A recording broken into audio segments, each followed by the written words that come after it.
Hey, aloha everyone. Michelle Melendez with Blossom Inner Wellness.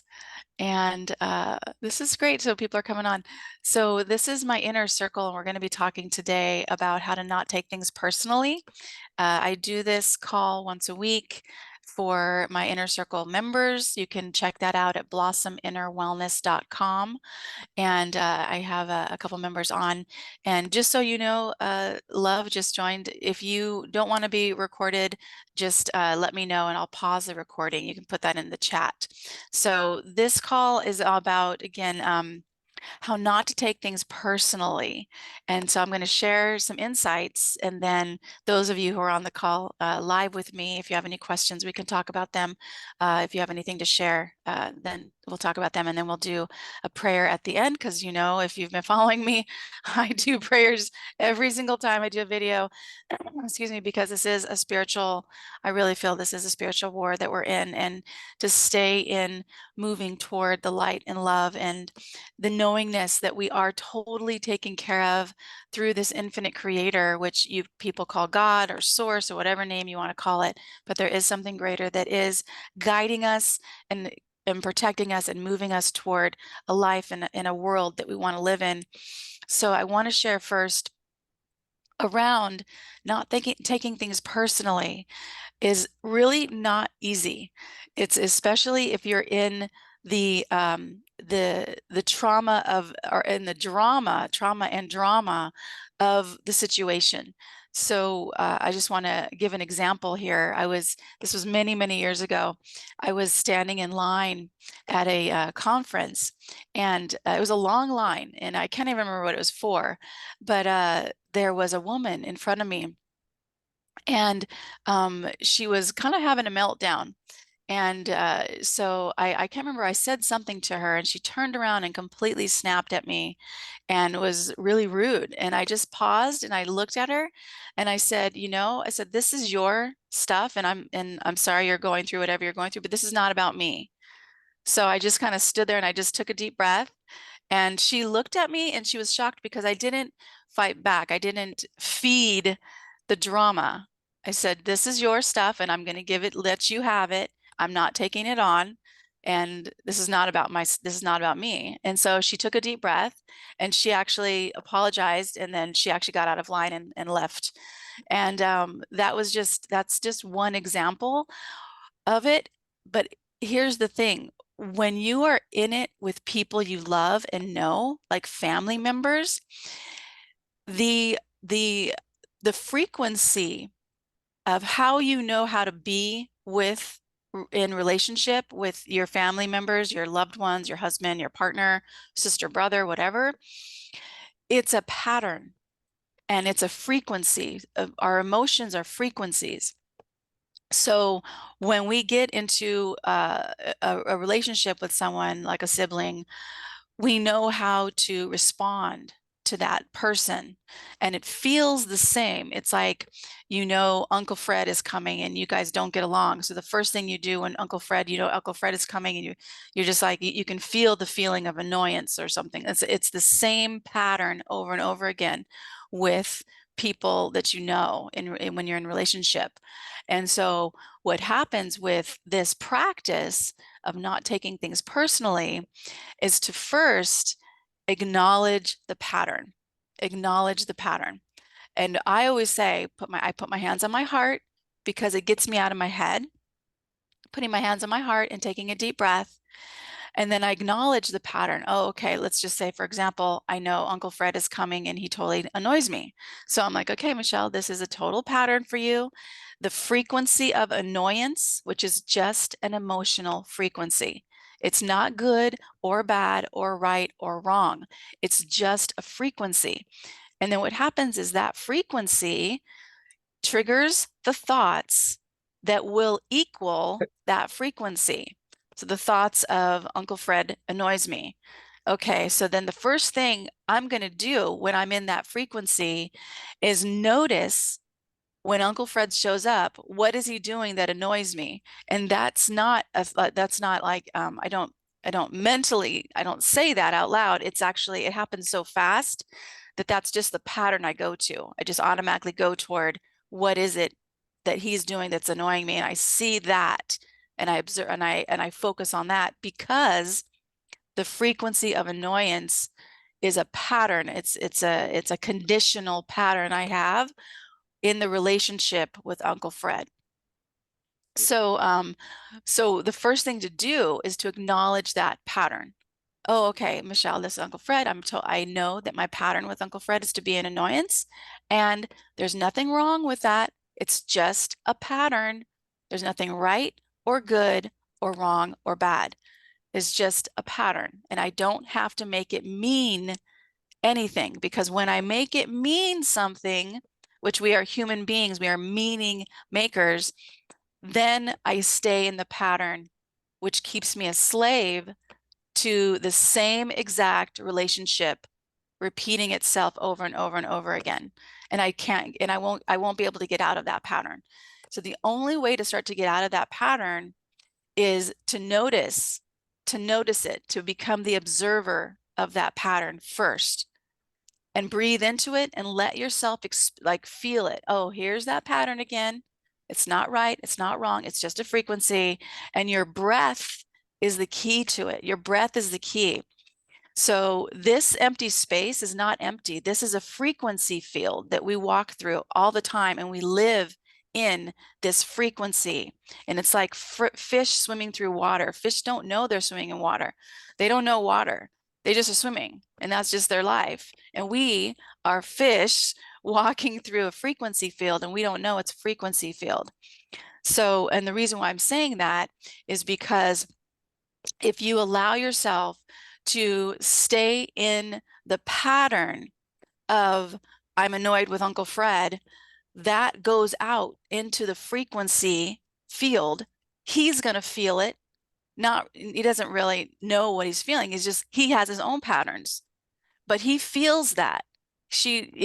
On a subconscious level, he will feel my frequency around him. So, and I don't have an Uncle Fred. This is just an example.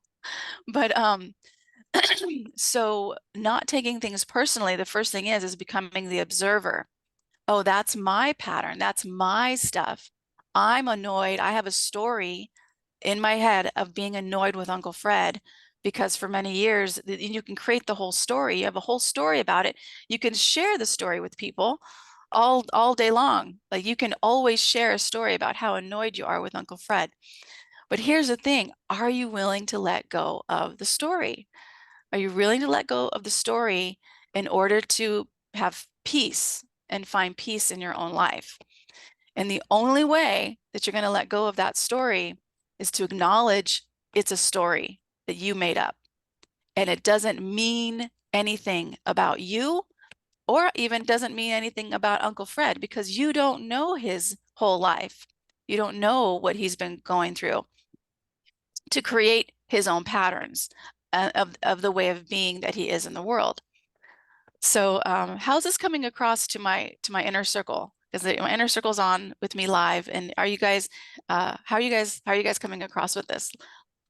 Makes total Yeah. sense. I get it. Yeah. Really Yeah. makes total So, sense. Yeah. mm, So, because everything is energy, mm, everything in the whole yeah, universe is energy. So, if we can become aware, like you just said, about fish not knowing he's swimming in water, because that's all they know. If we can be aware, um, listen, watch, feel, observe, intuit our way, and uh, watch ourselves respond or react to whatever, whoever, whatever, then we can change the way we interact with the whole world, with everything. absolutely. And the Absolutely. first And step then not take, is yeah, not take it personally and not assign it to not, be good or bad because it just is. Much yes. smoother, easier life instead of a knee-jerk reaction. Yeah, Yeah. absolutely. Absolutely. And I'm not perfect at this, you guys, by any means, No, of course. but what's cool about it is that when I when I'm grounded and I have enough sleep, because this is crucial. Sleep is really crucial. You don't have enough sleep, you will be reactive because you're not in balance. So there's other ways to get in balance. You know, you guys in my inner circle, you have access to my Be Fit workout program, and those workouts are 10, 20, 40, and a couple of them are 60 minutes long. And they're workouts I filmed from around the world with positive affirmations, and there's strength training, endurance toning. So you guys have access to all that. You can do a workout. There's hundreds of them. I filmed them in Bali, Australia, Scotland. And so take a look at those. Go ahead. Is there someone else?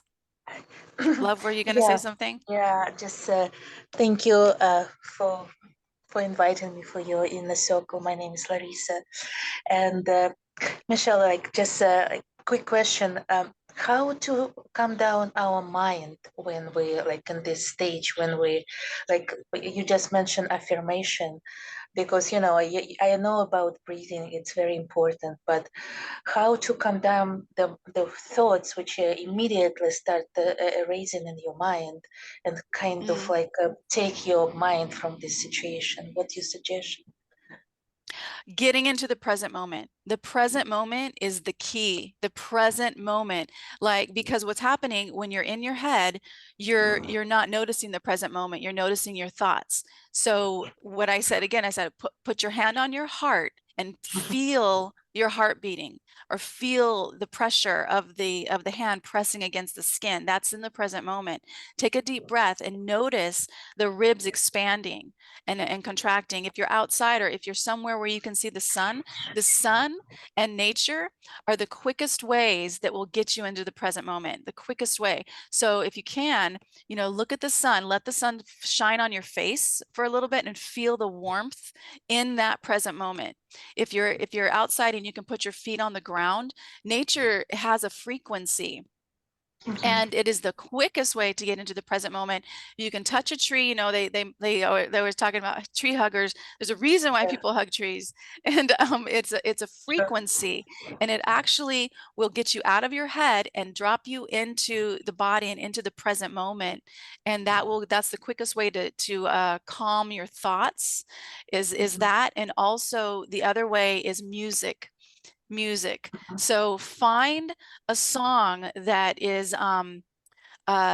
has a high frequency, and you can even look up the meditations, like go high frequency meditation or love meditation, and you can have it on your phone, and you can put that on, because what'll happen is your body will match the frequency of that song. This is why music is important, and it's really important to make sure that music is a loving music. There's music now that is really satanic, and that takes you down a whole nother rabbit hole that we're not going to get into now. But yeah, so those two things is, first, touching yourself, touching your body, touching your heart. So feel that hand pressing against your skin. You Mhm. can even put your fingers on your neck and feel your heart beating. Mhm. Or your Mhm. check your wrist, your pulse. It's like, feel your own heart beating. Your heart is more electric and magnetic than any other part of your body, than your brain. Your heart has 40,000 neurites, which are the same as neurons, which actually means your heart remembers and it learns. And there's three-way communication in your body: brain, heart, body. Brain, heart, Mhm. body. And the Yeah. body is conscious. The cells of your body are light, and they're conscious. And so what happens is, this is how you can learn how to tie your shoes, and you don't have to learn over and over again. Or you learn how to drive a car, and you don't have to learn how to drive the car over and over again. You can drive the car, text, eat, put on your makeup. It's like, because your body is driving the car. Your body is literally knowing how to do your patterns. It's conditioned in the cells of the body. And so touching, some part of you, even just giving yourself a hug, having thoughts in your brain, thoughts, hug. It's like, okay, breathe. Now you're dropped in back into your body, out of your head, and closing your eyes. Closing your eyes will help, because you're not you're not having the stimulation. So Mhm. hugging, touching, finding your heart rate, and then getting into nature, and then music. Those three ways will drop you out of your head and into the present moment. Then be the observer. What is it that I'm feeling right now? And don't make yourself wrong. We did a call last week, which I haven't put on the member side because I actually accidentally recorded it in the wrong spot. So I need to get that up. I'll get that up this weekend. But last week we did a really good call on it was a practice around just acknowledging yourself without making yourself wrong. You know, we have been conditioned through media, movies, magazines to always see that something's wrong with us. You know, look in the mirror, there's something wrong with you. This is why the beauty industry is a $1 trillion industry, because you're always trying to fix yourself on the outside. But it's inside, it comes from inside. So whatever you're feeling, get in the present moment, hug yourself, feel the temperature. Like right now, I'm a little chilly, you know, right now. So I can feel my arms being a little cold. I feel on the tip of my nose a little bit cold. So it's like I get into that present moment. I can feel the pressure of my dress on my shoulders. And so I get into the present moment, and then I go, okay, what's my feeling right now? What emotion? And I don't make it wrong. Don't make it wrong. There's nothing to fix. It's just a pattern you have.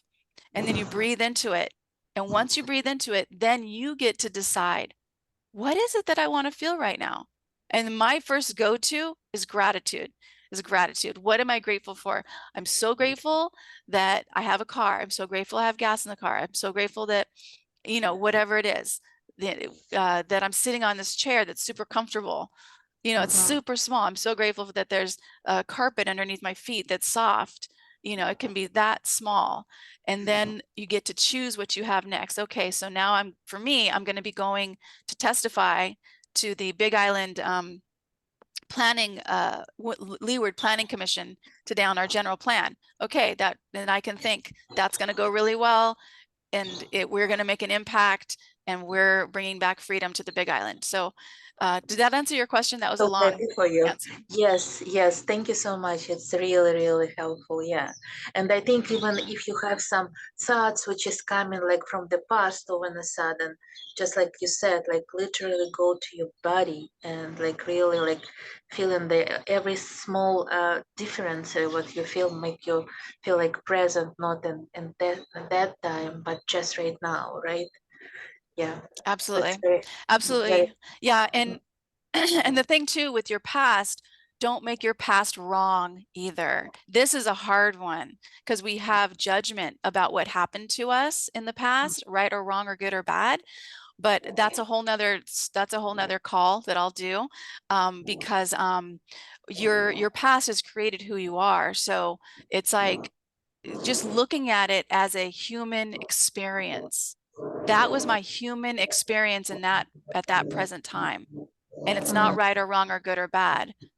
It was an experience of my journey in being a human, in being in a human body. So Okay. we'll do a talk on that. Maybe I'll do that next week. But Thank you this one so was much. basically, don't take things personally. Everybody has their own trauma. Every single person has trauma that has created who they are and how they behave in the world. And you don't have to make that mean anything about you because that person's triggered and acting a certain way. You don't have to feed it. You don't have to feed into it. You can watch them, just become the observer, you know. So before, like a couple that usually argues all the time about the same exact stuff over and over again, each one of them is conditioned the frequency to go, oh, this is my partner, this is when they do this, I do this. And their body will actually send a signal to their brain to think a thought that then has them behave a certain way, and it's repeating over and over again. The cycle does not end until finally one of them is fed up and is like, I'm out of here. When either one of them have to do is actually just pause for themselves, put their hands on heart, breathe into it, and then just become the observer and watch their partner without reacting, and just go, this is not about me, this is their stuff. And just Oh, that's even very you can important say, for you know, this. yeah, yeah. in a Thank in a you. loving Yeah. way, you're going to Mhm. figure this out. In a loving way, you're going to figure this out. I love you. You're going to figure this out and walk away in complete peace. And that will blow their mind because they won't be able to feed the cycle and repeat the whole pattern over and over again. It will be a pattern interrupt, which Tony Robbins talks about, pattern interrupt. It'll change the pattern and it'll change the situation immediately. Okay. Okay. Thank you so much, Michelle. Very helpful. Thank Thank you. you. All Thank you. right. If there any other questions, and we'll do a prayer, and but it's just a simple, don't take things personally. And it's simple, but it's not easy. Not simple. Because yeah, your Yeah. body, just so you know, your body is conditioned to repeat your patterns. So in the middle of it, you can be even in the middle of it going, oh my gosh, there's my whole conditioning. I just said the same thing I say all the time to this person. Oh my gosh. Okay, let me pause. Hug myself, heart, breathe. All right, I'm looking at this. I send you love. I know you're angry. I know you're going to figure this out. We'll figure this out. And I need to step away. And you just do that, pattern interrupt until finally the situation starts to turn. And it'll Oh, change. It'll change. You do it enough times. yes. Yes. Thank you so much. Great. Appreciate it. Thank you. Awesome. Okay. All right. Let's do a quick prayer. Okay. Great Spirit, infinite intelligence of all things. You are beating our hearts and breathing our bodies. We are experiencing a human body because of the consciousness that is in us that was created by you, Great Spirit. We are not alone. I'm just going to mute everybody so that it can be a little more quiet. There we go. So, Great Spirit, we just give so much gratitude for this experience of being in a human body. It has not been easy, and it never was meant to be easy. It was meant to be an emotional expansion through the trauma and drama of relationships with other people and the world. And we create an emotional expansion by fully acknowledging all of our suffering and not trying to fix it or make it wrong or right or good or bad or make it mean anything. It's just a human experience that we have in order for our spirits to emotionally expand through the trauma as we return back to love and to the oneness that we all are, which is love, which is you, Great Spirit. You're beating our hearts, you're breathing our bodies. Billions of processes are happening every second of the day in our bodies, which we don't even understand and know about, all for us to have a human experience. The sun is going across the sky, shining light and warmth on the planet, growing the plants. We have the tides running in the ocean, and we don't know how any of this is happening, Great Spirit, but we know it's happening. And it's happening for us to have a human experience, to go through all of the games that we play with each other when nothing is really happening here. It's all just for us to experience ourselves, to return back to love for ourselves and know thyself, as Socrates said. Great Spirit, we are so grateful for this opportunity of emotional expansion, because as we expand through the trauma and drama of our own stories, and we let it go, and we become the observers of our life, and we find peace in that, we get to experience our relationships in a new way. We get to finally have what we've always wanted, which is peace and joy and contentment. We get to love ourselves and be loved. We get to experience that, Great Spirit. We get so much gratitude because that feels so good. And even in the feeling of good is not right or wrong or good or bad. It's just a frequency in itself. And it doesn't mean anything either. It's just an experience. And Great Spirit, we are so grateful for this time of awakening because we no longer have to live in the story that puts ourselves down, that makes us feel unworthy, that makes us feel not good enough. We get to live into the story that we are loved beyond measure, that we are always taken care of, that we are always guided and supported. And we get to experience love on a new level, first for ourselves first, and then loving other people as they are, not needing them to change, and also not needing ourselves to stay in a situation that is not loving and kind to us. We get to choose what we want to experience. In Great Spirit, we choose love. And we choose the knowingness that you are guiding us as you move the sun across the sky and run the tides in the ocean. We know that we are always protected on this journey of emotional expansion back to the oneness that we all are, which comes from you, Great Spirit. And this can actually be fun. And we open up to that. We open up to the fun of life. And so it is. So I send all of you so much love. You can unmute if you'd like, but I'll stop the recording and we can have a little chit chat. And those of you who are interested in my inner circle, just go to blossominnerwellness.com and the link's in the description and check it out and join my inner circle. Aloha.